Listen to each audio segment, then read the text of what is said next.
జానకి, జానకి, అన్నీ సిద్ధం చేశావా అంటూ అరుస్తూ ఇంట్లోకొస్తాడు జయరాం. ఆ, అన్నీ సిద్ధం చేశానండి. వచ్చిందా మీ చెల్లి? ఆ, వస్తుంది. పద, హారతిద్దు అని తీసుకొని వెళ్తాడు. అమ్మ అను, ఒక్క నిమిషం ఆగరా. యుఎస్ నుండి క్షేమంగా తిరిగి వస్తున్నా. ఎన్ని కళ్ళు పడ్డాయో ఏమో. అందుకే నీకు ఎటువంటి దిష్టి తగలకుండా, ఏ కళ్ళు నీడ నీ మీద పడకుండా ఉండేలా హారతిస్తుంది. జానకి, తొందరగా వచ్చి చెల్లాయికి హారతి ఇవ్వు. ఆ, వస్తున్నానంటూ ఎర్రని నీళ్లతో హారతిస్తూ ఉన్నప్పుడు హారతి పొగ కొంచెం మొహంకి తగిలి కోపంగా దాన్ని తోసేస్తుంది అను. అను చేసిన పనికి షాక్ అవుతుంది జానకి. చెల్లాయ్, ఏమైందిరా? ఎందుకు హారతి తోసేశావు? హారతి తోసేయక మరేం చేయమంటావు అన్నయ్య? నా అందం చూడలేక నీ భార్య నా మొహం కాల్చబోయింది. అయ్యో, నేనెందుకు అలా చేస్తాను మర్దలా? మర్దలానా? అసలు నువ్వెవరిని నన్ను అలా పిలవడానికి? నా భర్త చెల్లెలంటే నాకు వరుసకు మర్దలనివే కదా, అందుకే అలా పిలిచాను.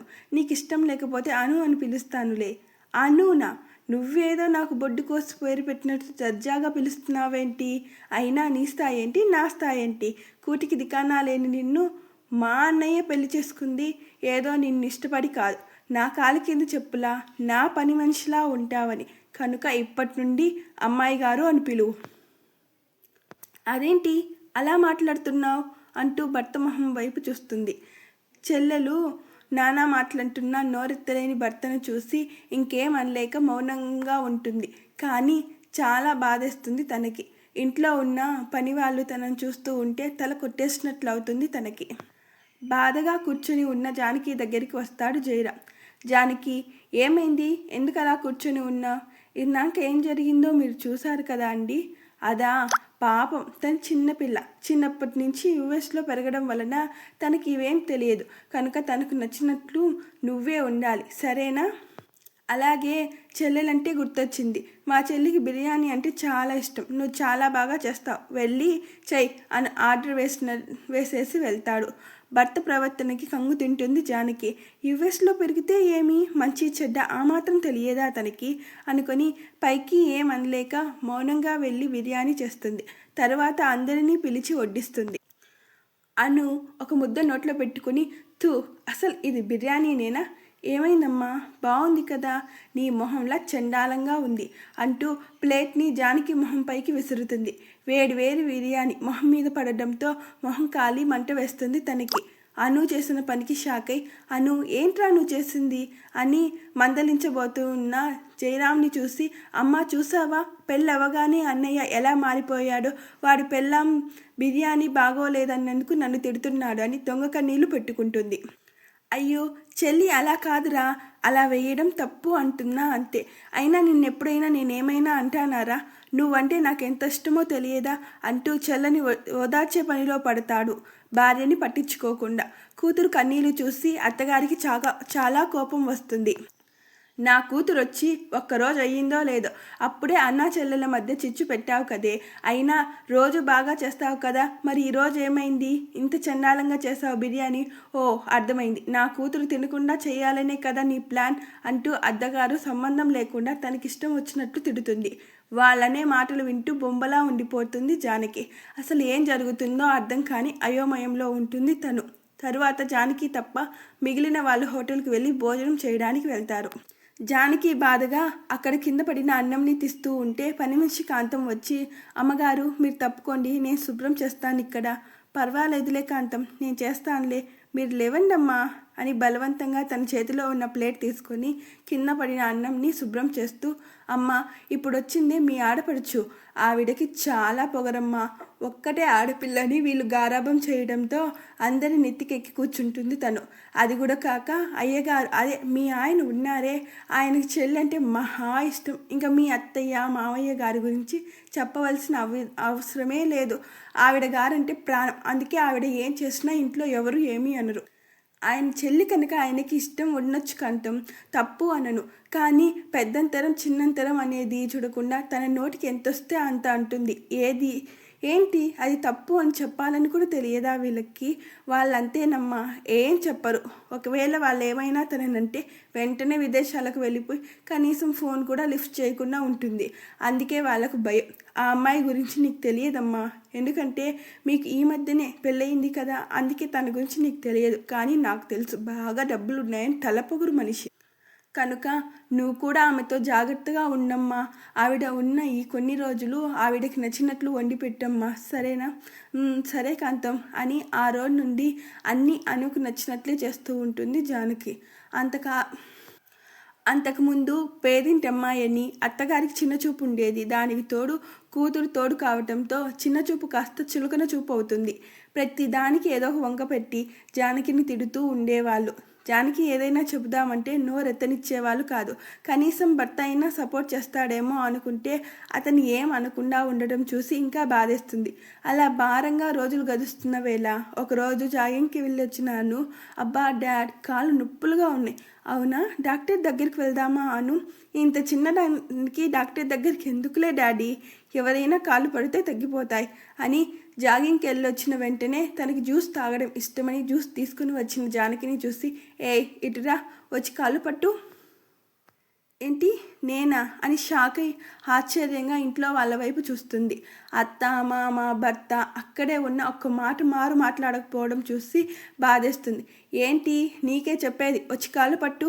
జానకి బాధగా కాళ్ళు నొక్కడానికి కూర్చోబోతే, అమ్మగారు నేను నొక్కేదా మీ కాళ్ళు అంటూ కాంతం చొరవ చేసుకుని తను పడుతుంది. కానీ అంతకన్నా ముందే వచ్చిన జానకి తల్లిదండ్రుల కళ్ళల్లో ఆ చిత్రం పడుతుంది. అమ్మా నాన్నను చూసి షాక్ అవుతుంది. గుమ్మంలో ఉన్న వాళ్ళని చూసి, ఎవరు మీరు, అడుక్కునే వాళ్ళు ఇలా ఇంట్లోకి రాకూడదని తెలియదా అంటూ కోపంగా అరుస్తుంది అను. అను వాళ్ళు మీ వదిన అమ్మా నాన్న అమ్మా. అయితే ఏంటి, కూలోళ్ళే కదా, బయట కూర్చో. ఏంటి, మాట్లాడి పంపించేయి వెళ్ళు అంటూ జానకిని కసురుకుంటుంది అను. బాధగా తల్లిదండ్రులను తీసుకొని బయటికి వెళ్ళి, అమ్మా నాన్న ఎందుకు వచ్చారు? నేను చెప్పాను కదా రావద్దని. అత్తగారింట్లో నా కూతురు ఎంత సుఖపడుతుందో చూద్దామని వచ్చాను. కానీ మరి ఇంత సుఖపడుతుందని తెలుసుకోలేకపోయా. క్షమించు తల్లి. బాగా డబ్బున్న వాళ్ళ ఇంటికి ఇస్తే నువ్వు సుఖపడతావు అనుకొని ఇచ్చాను, కానీ ఇలా కష్టపడతావు అనుకోలేదు. ఇందులో మీ తప్పేం లేదు నాన్న, అంతా నా తలరాత.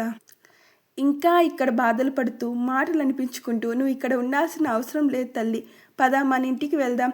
మీ నాన్న డబ్బులో బీదోడు కానీ కూటికి బీదోడు కాదు. పదమ్మా, మన ఇంటికి వెళ్దాం.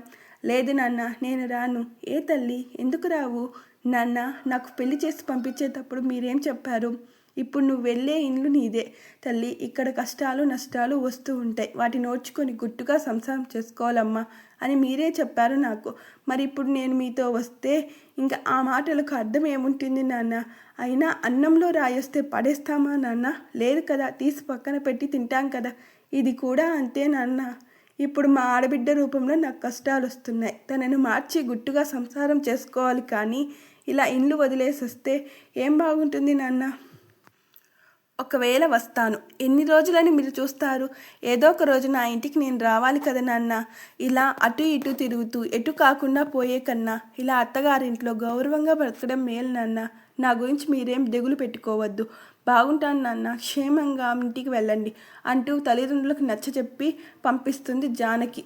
తల్లిదండ్రులకు ధైర్యం చెప్పి పంపించింది, కానీ రోజు రోజుకు అక్కడ ఉండడం కష్టమైపోతుంది జానకి. జానకమ్మ ఇలా రా అంటూ పెరట్లో చెట్లకు నీళ్లు పడుతున్న జానకిని పిలుస్తుంది కాంతం. ఏమైంది కాంతం, ఎందుకు అలా పిలుస్తున్నా? పిలవడం కాదమ్మా, అరుస్తున్నాను. మీరు అర్జెంటుగా హాల్లోకి రండి. ఎందుకు కాంతం?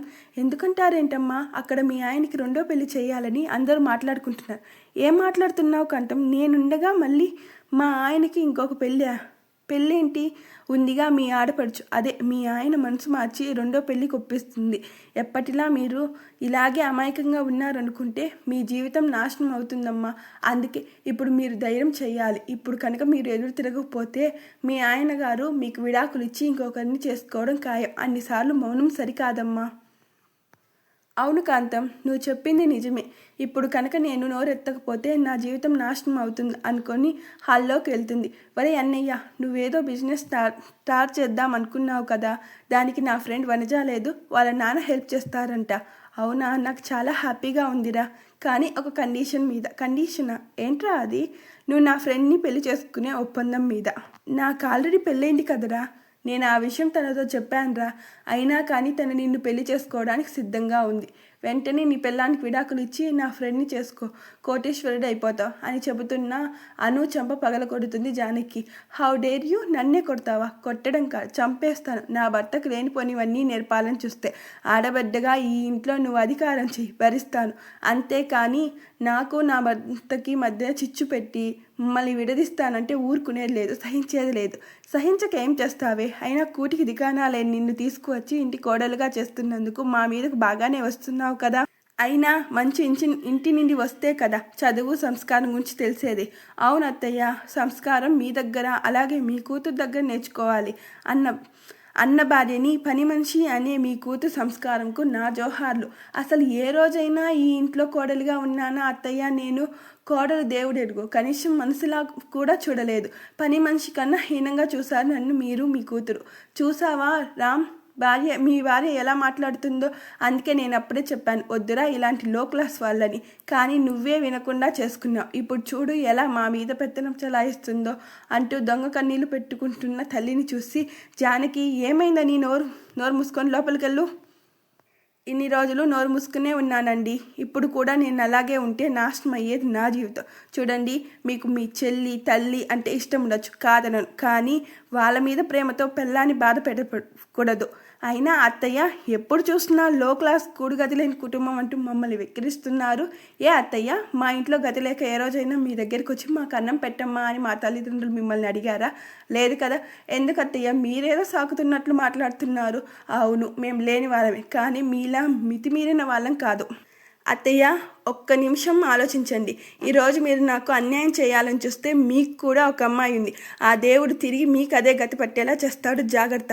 చూడన్నయ్య, మీ ఆవిడ నా జీవితం పాడు కావాలని ఎలా కోరుకుంటుందో. ఇటువంటి దాన్ని ఇంట్లో నుండి గెంటేయి అన్నయ్య. నేను కోరుకోలేదు, మీకు అలా జరుగుతుందేమో, జాగ్రత్త పడండి అని చెప్తున్నా. అయినా నన్ను ఇంట్లో నుంచి గెంటేయడానికి నువ్వెవరు? ఇది నా ఇల్లు. ఏంటి నీ ఇల్లా? ఇది మా డాడీది. చూడమ్మా మర్దలా, ఏ రోజైతే మీ అన్నయ్య నాకు తాళి కట్టాడో ఆ రోజే మీ అన్నయ్యకి ఉన్న హక్కు అన్నీ నావైపోయాయి. మీ అన్నయ్యతో సహా. లేదు, కాడు, కుడదు అంటే అయితే పదండి పోలీస్ స్టేషన్కి వెళ్దాం. అక్కడ వాళ్ళే తెలుస్తారు ఎవరికి ఈ ఇంట్లో హక్కు ఉందో. బాగా చదువుకున్న దానివి, నీకు తెలిసే ఉంటుంది. నువ్వు నన్ను హింసించినందుకు గృహహింస చట్టం కేసు కింద పెడితే ఇంట్లో అందరూ వెళ్ళి జైల్లో చిప్పకూడు తినాల్సి వస్తుంది. కనుక నోరు మూసుకొని చేసి పెట్టింది తిని ఒక మూలను పడి ఉండండి, లేకపోతే ఇప్పుడు చేయాల్సింది వస్తుంది అని వార్నింగ్లా చెప్పేసి లోపలికి వెళ్తుంది. అమ్మ చూడమ్మా ఎలా మాట్లాడుతుందో, దాన్ని చంపేస్తాను.